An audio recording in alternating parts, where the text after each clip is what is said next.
China से खतरा बाद में है, पहला खतरा ममता बनर्जी से है। नॉर्थ बंगाल की सबसे बड़ी प्रॉब्लम है घुसपैठी। ये जो इलीगल इमिग्रेंट आते हैं उनको ये आधार कार्ड बना के देते हैं, इलेक्शन कार्ड बना के देते हैं, राशन कार्ड बना के देते हैं और वो ओबियसली आकर के फिर वो टीएमसी को वोट देते हैं। आज भी नॉर्थ बंगाल में, विशेष करके दार्जिलिंग सिलीगुड़ी में अगर कोई पॉपुलर पार्टी है वो नरेंद्र भाई मोदी जी की भारतीय जनता पार्टी ही है। गाय की तस्करी होती है, यानी जितने भी गलत काम है उस 22 किलोमीटर की कॉरिडोर में होता है। और इस घुसपैठी को, जो इलीगल इमिग्रेंट को जानबूझ के टीएमसी प्रमोट करती है, क्योंकि उनके वोट बैंक को इससे एडवांटेज होता है। कोई आकर के एक मारता है, हम घुस करके 4 मारते हैं। मुझे लगता है देश आज सुरक्षित है मोदी जी के हाथ में। राजू जी, आपको बहुत बहुत स्वागत है हमारा ये कॉन्क्लेव में। बहुत धन्यवाद। और सबसे पहले मैं बंगला हंट के दर्शकों को मेरा नमस्कार करना चाहूँगा और मैं आपको बधाई देता हूँ। इस तरह से जो है आप लोग भारत की राजधानी दिल्ली में रह करके पार्लियामेंट सेशन के समय में बंगाल या नॉर्थ बंगाल से जुड़े हुए मुद्दे जनता के समक्ष रख रहे हैं। मुझे लगता है अपने आप में बहुत बड़ा प्रयास है और आपके माध्यम से हमारी पश्चिम बंगाल की जो युवा पीढ़ी है उनको भी बहुत कुछ सीखने को मिलेगा। राजू जी, पहले एकदम फर्स्ट में जो हम आपको पूछना चाहते हैं जे हम देख रहे हैं कि अभी जो दार्जिलिंग का आपका कॉन्स्टिट्यूंसी का जो हालत है, बहुत सारा नया नया दल सामने आ रहा है। जैसे हमरो पार्टी लास्ट इलेक्शन में बहुत अच्छा किया था। तो ये सब जो नया दल आ रहा है, उभर के आ रहा है, इसमें क्या पॉलिटिकल कंडीशन, पॉलिटिकल सिचुएशन कुछ चेंज होगा दार्जिलिंग का? देखिए, हमको एक चीज़ समझना पड़ेगा। दार्जिलिंग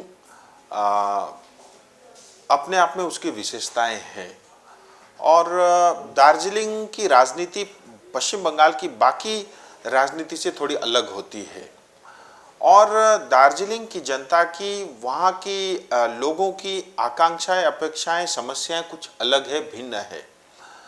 और उसके हिसाब से मैं ये कह सकता हूँ कि तो दार्जिलिंग की समस्याओं से जो जूझ रहा है, जो जुड़े हुए प्रॉब्लम्स है, उसका कोई समाधान सॉल्यूशन कर सकता है तो भारत की सरकार और केंद्र सरकार ही उसका समाधान कर सकती है।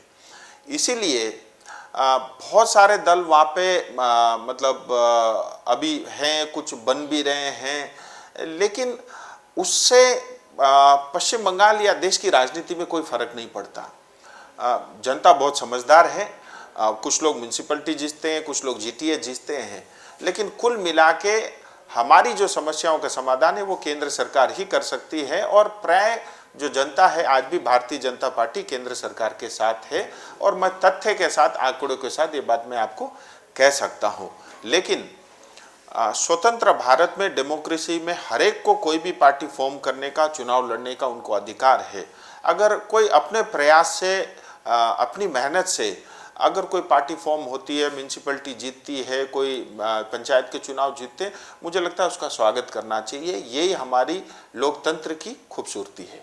नहीं, क्वेश्चन ये था राजू जी, ये जो नया नया पार्टी उभर के सामने आ रहा है, इतना दिन तक हमने देखा है पहले जो आपके वहाँ पे एक अलग सा पॉलिटिकल सिचुएशन था, उसके बाद बिमल गुरुंग आया, उसके बाद भाजपा तो पॉपुलर था ही, हर बार भाजपा ही जीतते आया है कॉन्स्टिट्यूंसी।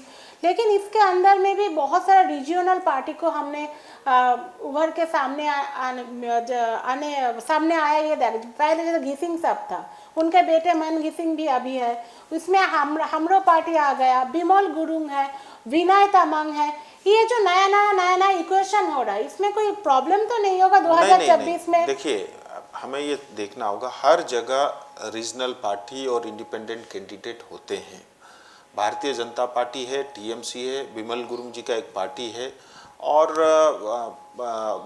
बिमल गुरुंग जी से ही अलग होकर के विनय और अनित थापा ने एक पार्टी बनाई थी। फिर वहाँ से अनित थापा ने अलग एक पार्टी बना ली और अभी वो टीएमसी में विनय तामांग जी हैं। तो जो नई पार्टी इन दिनों बनी है वो अपना पार्टी है, जो अजय एडवर्ड जी, जो जीएनएलएफ से ही टूट के वो पार्टी बनी है। ये खूबसूरती है डेमोक्रेसी की। मेरा इतना मानता है कि दार्जिलिंग की समस्याओं का समाधान केंद्र सरकार कर सकती है। 2024 में भी उससे कोई फर्क नहीं पड़ेगा। और आप आंकड़े देखिए, 2019 में मैं जीत के आया, 2021 में जब पश्चिम बंगाल विधानसभा के चुनाव हुए, भारतीय जनता पार्टी का इतना अच्छा संगठन नहीं था, क्योंकि हमारा अलायंस बिमल जी के साथ था और ठीक चुनाव से 5 महीने पहले बिमल जी छोड़ करके टीएमसी आ गए।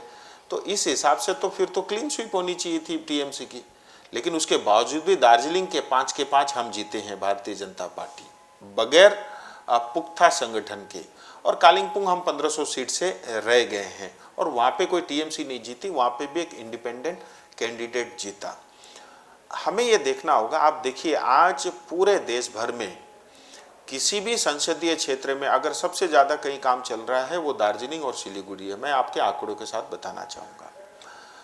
आज देखिए सेबोक से लेकर के रंगपू तक करीब 42 किलोमीटर की रेलवे लाइन बन रही है, करीब 12,000 करोड़ रुपए केंद्र सरकार खर्च कर रही है। सिलीगुड़ी जैम की समस्या से पीड़ित रहता है, बालासन नदी से लेकर के सेवक तक वहाँ पे करीब 1,000 करोड़ का रोड बन रहा है, फ्लाईओवर 4 लेन एलिवेटेड रोड। उसका अभी इनोग्रेशन आपने देखा होगा, नितिन गडकरी जी ने किया। कालिंगपुंग जाने के लिए अल्टरनेटिव हाईवे बन रहा है 717A, करीब 2700 करोड़ रुपया केंद्र सरकार खर्च कर रही है। भविष्य में दार्जिलिंग को लेकर के एक सिलीगुड़ी से जो है बालासन होते हुए अल्टरनेटिव हाईवे सीधा आप दार्जिलिंग पहुंच सकते हैं, उसका भी काम चल रहा है। कोरोनेशन ब्रिज 1000 करोड़ रुपए से नया बन रहा है। और इतना ही नहीं, सिलीगुड़ी क्योंकि देश में सबसे खूबसूरत शहर है, सिलीगुड़ी के चारों तरफ जो है करीब 80 किलोमीटर का रिंग रोड बनेगा, जो दिल्ली में आप रिंग रोड देखते हैं, और 3000 करोड़ रुपए की लागत से वो बन रही है। गोरखपुर से सिलीगुड़ी 30,000 किलोमीटर की सड़क रुपए से जो है सड़क बन रही, करीब 50,000 करोड़ रुपए से ज़्यादा का खर्च केंद्र सरकार कर रही है सिर्फ पीने की पानी के लिए। कालिंगपुंग के लिए 200 करोड़ रुपया, मिरिक के लिए 200 करोड़ रुपया, 266 करोड़ रुपया 266 करोड़ रुपीस, करशियंग के लिए 500 करोड़ रुपया, सिलीगुड़ी कॉरपोरेशन के लिए 216 करोड़ दार्जिलिंग म्यूनिसिपैलिटी के लिए, और जो रूरल एरिया है उत्तर दिनाजपुर यानी चोपड़ा का बेल्ट और आपका दार्जिलिंग का पंचायत का क्षेत्र, कालिंगपुंग का पंचायत का क्षेत्र करीब 1500 करोड़ रुपया, यानी कुल मिला के 2500 रुपया सिर्फ और सिर्फ पीने की पानी के लिए केंद्र सरकार खर्च कर रही है। और आज देखिए, आज भी नॉर्थ बंगाल में विशेष करके दार्जिलिंग सिलीगुड़ी में अगर कोई पॉपुलर पार्टी है वो नरेंद्र भाई मोदी जी की भारतीय जनता पार्टी ही है। चाइना अग्रासन चाइना जो बार बार डोकलाम देखा हम लोगों ने, तो ये जो चिकन नेक है बहुत इम्पोर्टेंट है। चिकन नेक, इसमें क्या बोलना है, कैसे आप संभालेंगे? चिकन नेक में चाइना से बड़ा खतरा हमको टीएमसी से है, क्योंकि नॉर्थ बंगाल की सबसे बड़ी प्रॉब्लम है घुसपैठी। जो इलीगल इमिग्रेंट्स रोहिंग्या और बांग्लादेश से जो है लोग घुसते हैं, उसके कारण हमारी डेमोग्राफी चेंज हुई है। हमको एक चीज़ समझना होगा, कोई भी घुसपैठी जब पश्चिम बंगाल में आता है, चिकन नेक सिलीगुड़ी में आता है, वो भारत में शांति स्थापित करने के लिए नहीं आता, वो भारत में इलीगल एक्टिविटी करने के लिए आता है।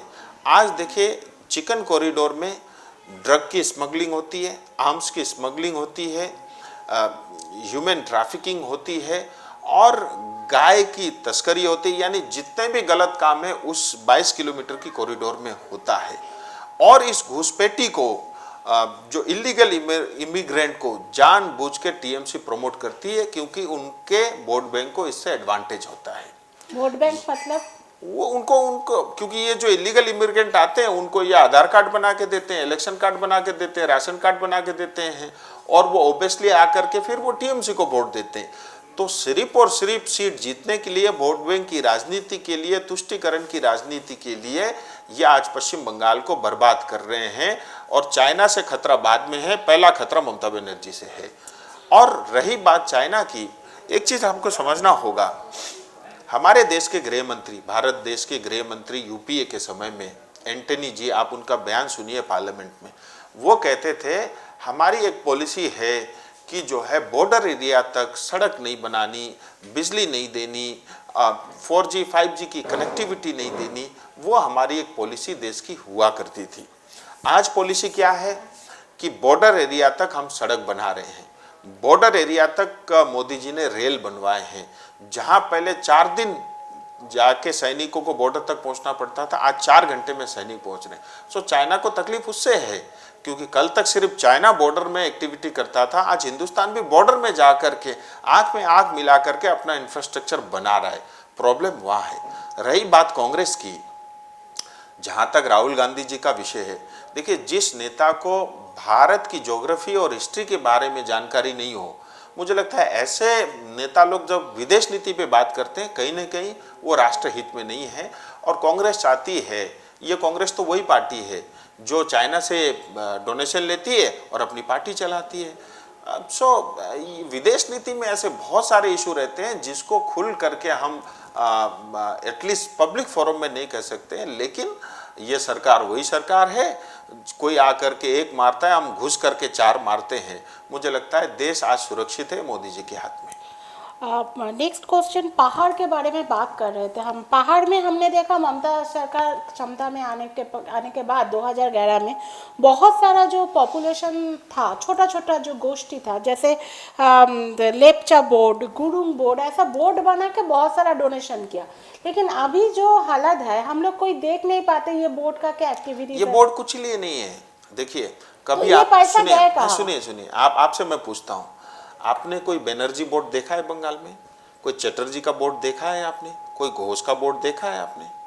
ये लेपचा, गुरुंग, मगर, इधर उधर, ये क्यों है?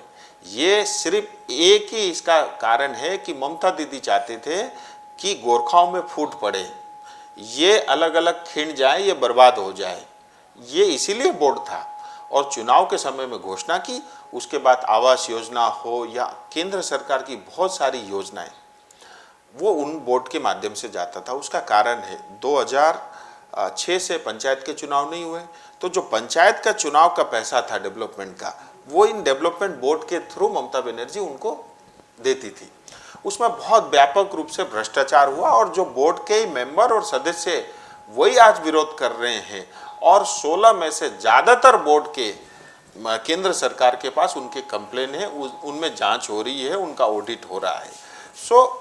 ये सिर्फ एक ही रीजन था कि गोरखाओं को बांटो, लड़ाओ और राज करो। तो ये जो पैसा जो सैंक्शन किया था, तो ये क्या कहा गया ये पैसा? मैं वही बोल रहा हूँ, केंद्र सरकार पंचायत के लिए या उस क्षेत्र के लिए जो डेवलपमेंट का पैसा देती थी, वो रूट होता है पश्चिम बंगाल सरकार के थ्रू। और पश्चिम बंगाल सरकार पंचायत क्योंकि चुनाव नहीं कराती, तो डेवलपमेंट बोर्ड को देती थी। उसमें व्यापक भ्रष्टाचार हुआ है। मैं आपको एक उदाहरण बताता हूँ। प्रधानमंत्री आवास योजना अर्बन, प्रधानमंत्री आवास योजना रूरल, कलकत्ता और आसपास में जो कंप्लीशन का रेशियो है वो 82% है। हावड़ा में जो घर अलॉट हुए हैं और जो बन के तैयार हुए हैं उसका रेशियो 50% है। आपको पता है कालिम्पोंग में कितना है? 3%। आपको पता है दार्जिलिंग में कितना है? 3%। आपको पता है उत्तर दिनाजपुर में कितना है? 2.7%। घी सिंह जी के टाइम पे हम लोग 6 शेड्यूल का बात सुनते थे। अभी आपके बहुत सारे एमपी है, मंत्री भी है, एमएलए भी है, अलग स्टेट का मांग कर रहे हैं, तो आप किसके साथ हो? देखिए, मेरा इतना मानना है, मैं जनता के साथ हूँ और जनता की जो आशा अपेक्षाएं होगी वो पूर्ति करना, ये मेरा भी धर्म है और मेरा कर्म है। भारतीय जनता पार्टी के संकल्प पत्र में कहा है कि हम स्थायी राजनीतिक समाधान करिए। और एक बार सुनिएगा, स्थायी राजनीतिक समाधान वो होगा जो भारत के संविधान के अंतर्गत होगा, वो टीएमसी के जो है संविधान के अंतर्गत नहीं होगा, पहली बात। दूसरा, वो राष्ट्रहित में होगा, पश्चिम बंगाल के हित में होगा, दार्जिलिंग तराई डूवर्स और गोरखा के हितों में होगा। इस पे एक डायलॉग हो चुका है, उसका रोड मैप बन रहा है, आने वाले समय में उसकी घोषणा होगी और एक प्रक्रिया से गुजर करके वो चीज होगी। लेकिन क्या है, क्या हो? देखिए, नहीं, आप कुछ भी कितने बार भी पूछ लो, कितनी बार भी पूछ लो, मैं आपको कोई ऐसा जो है मतलब ब्रेकिंग न्यूज़ नहीं दूंगा। मैंने आपको कहा कि वो स्थायी समाधान वो होगा जो भारत के संविधान के अंतर्गत होगा, क्योंकि भारत का संविधान हम सबको वो अधिकार देता है अपनी मांगों को रखने का। और गोरखा होने के नाते हमें बड़ा गर्व है कि जो भारत का संविधान बना, जो कॉन्स्टिट्यूएंट असेंबली बनी, अरी बहादुर गुरुंग और डंबर सिंह गुरुंग ऐसे 2 गोरखा पुत्र भी उस सदस्य थे। आप निश्चिंत रहिए, भारत सरकार ने कहा है तो जरूर करेगी और वो सभी के हितों में होगी। बहुत बहुत धन्यवाद राजू जी, आप हम लोगों को टाइम देने के लिए। Thank you very much.